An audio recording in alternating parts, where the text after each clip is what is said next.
Kita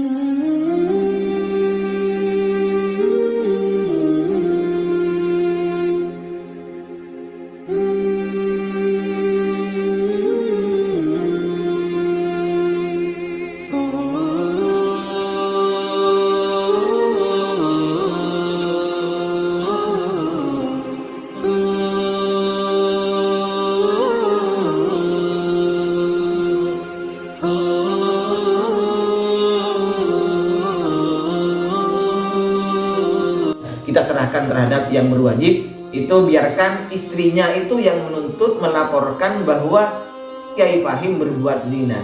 Kalau toh istrinya tidak bisa membuktikan tuduhannya tersebut, berarti istrinya, mantan istrinya ini adalah qadhifah, orang yang telah menuduh zina terhadap Kiai Fahim. Sudah tanggung jawabnya oleh beliau sendiri. Demikian pula jika memang benar Ustadz Fahim, Kiai Fahim ini berbuat zina, berbuat asusila terhadap santrinya, mudah-mudahan Kiai Fahim ini segera bertaubat, dan mudah-mudahan aparat kepolisian bisa mengungkap hal ini dengan sejelas dan seterang-terangnya. Amin, Allahumma amin. Bismillahirrahmanirrahim. Assalamualaikum warahmatullahi wabarakatuh. Alhamdulillah, wassalatu wassalamu ala rasulillah wa ala alihi wa sahbihi wa mawala, amma ba'du. Sahabat-sahabat Aswaja dan seluruh subscriber Afandi Channel dimanapun berada, semoga Allah senantiasa memberikan rahmatnya, hidayahnya, pertolongannya kepada kita, dan semoga kita senantiasa diberikan kesehatan dan kelancaran rezeki oleh Allah Subhanahu wa ta'ala. Amin, Allahumma amin. Dan mudah-mudahan kita beserta anak cucu kita, tetangga kita semuanya, santri-santri kita diberikan atau dijaga oleh Allah Subhanahu wa ta'ala dari perbuatan fahsya dan mungkar. Amin, Allahumma amin. Saya diminta oleh seseorang yang komentar di konten saya untuk membahas atau mengomentari masalah kasusnya Kiai Fahim, salah seorang pengasuh pondok pesantren di Jember, yang sekarang kasusnya lagi viral karena dilaporkan oleh mantan istrinya sendiri. Mantan istri beliau sendiri melaporkan ke Polres Jember, yaitu kasus pencabulan terhadap santriwati di pondok pesantrennya Kiai Fahim ini. Saya bukan tidak tahu, artinya bukan tidak mendengar kasus ini. Sejak awal berita ini sudah terdengar, saya bukan berarti kurang update. Cuman saya tidak berani untuk membahas ini lebih jauh karena di luar kapasitas saya. Artinya saya tidak tahu sebetulnya seperti apa kasus mereka itu. Karena begini, dalam hal menuduh zina di dalam Islam itu disebut qadhaf.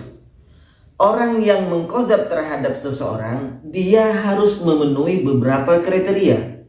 Kalau saya langsung mengatakan bahwa Ustadz Fahim atau Kiai Fahim Mawardi ini berbuat zina, mencabuli santriwatinya, maka jika saya tidak mendatangkan bukti yang konkret yang ditetapkan di dalam syariat Islam, maka saya disebut qadhif, orang yang menuduh muhson, orang yang menuduh seseorang yang muhson itu berbuat zina. Dan ini hal yang sangat dilarang di dalam Islam. Syaratnya orang menuduh zina itu sangat rumit. Syaratnya dia harus mendatangkan saksi 4 orang laki-laki, yang mana 4 orang laki-laki ini harus berakal sehat, harus baligh, harus Islam, dan harus menyaksikan kejadian zinahnya itu di tempat kejadian dengan mata kepalanya sendiri, bukan hanya kata-katanya. Ya.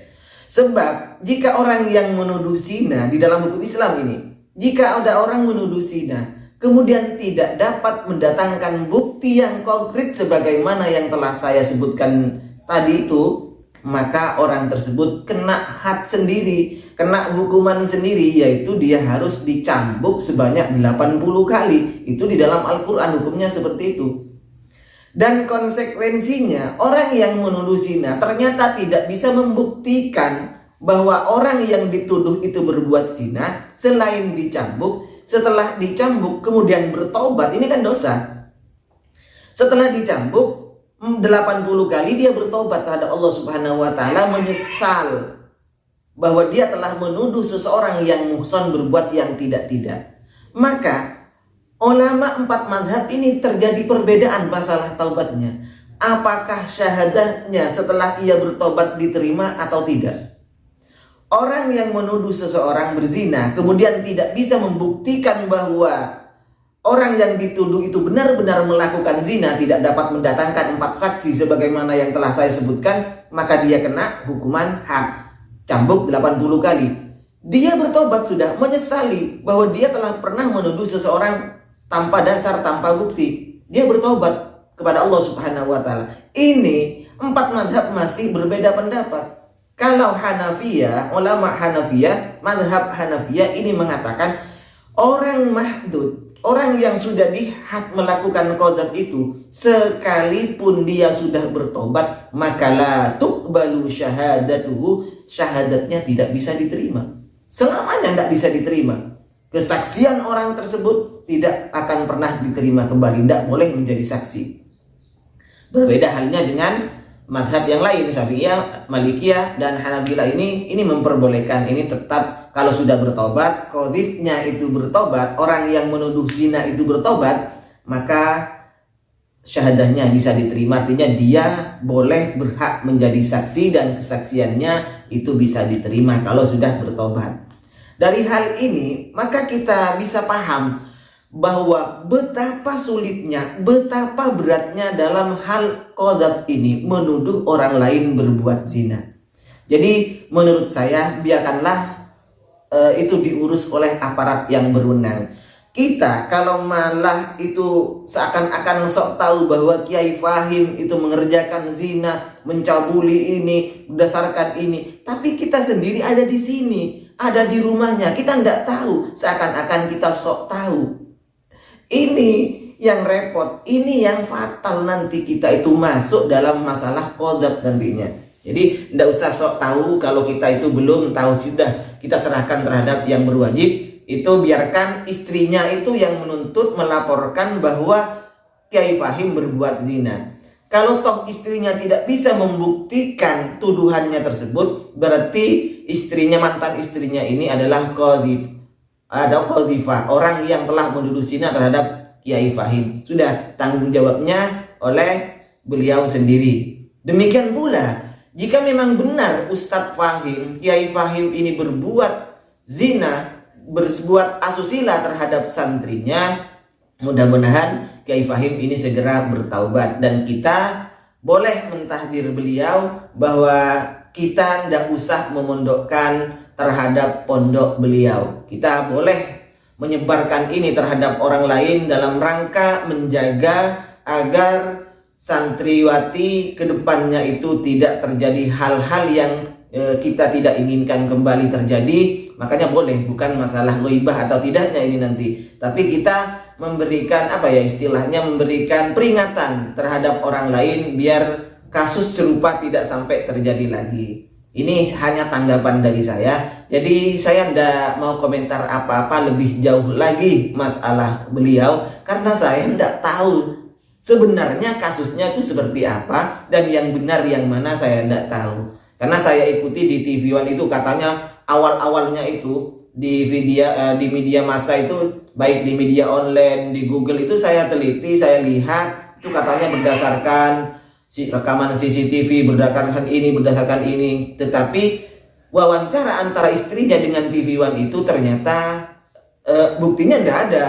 Katanya ada di HP Samsungnya, ada di HP Samsung, kemudian HP-nya itu secara otomatis di restart melalui komputer oleh Ustadz atau Kiai Fahim ini. Jadi wallahu a'lam, kebenarannya seperti apa hanyalah Allah yang tahu. Demikian sekedar tanggapan dari saya, memenuhi permintaan dari teman yang komentar di konten saya untuk membahas masalah Kiai Fahim Mawardi tentang pencabulan terhadap 15 santriwatinya. Mudah-mudahan aparat kepolisian bisa mengungkap hal ini dengan sejelas dan seterang-terangnya. Amin Allahumma amin. Mohon maaf sebelumnya. Wa akhirun minni. Wassalamualaikum warahmatullahi wabarakatuh.